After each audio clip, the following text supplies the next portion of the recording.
Hi, it's me, Zephyr Beeblebrox, the British Tech Guru. This is inside the converted school bus. When I bought it, the floor was already down and it was mostly plywood.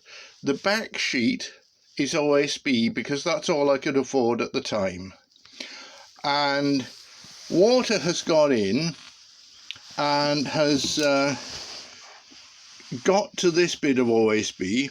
This is the original rubber floor of the bus, and this bit of OSB with all this chunk has just totally broken up. In fact, it's broken up like this, and it's pretty well powder. So what I'm going to do is I'm going to tell you, don't use OSB for your floors unless you absolutely cannot afford anything better. Plywood lasts a lot longer. Second thing is, this happened because of a leak. I didn't realize I had a leak. So that leak has now been, I think, fixed. I hope it's fixed. So I'm going to be working on this. I'm not entirely sure what I'm going to do.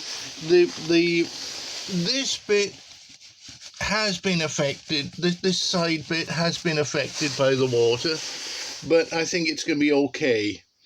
This floor bit I do need to replace, and I think, and I tested the floor the other side of this wall, and it seems to be fine. Seems to be fine. It seems to be soft underneath the wall.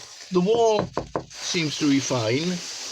So I'm going to see if I can clear this out to be kind of square and just put a little bit of plywood down.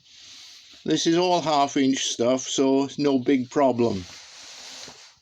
And at least it's going to be square, because I've got a square edge, a straight line here, a straight line there, and a straight line here.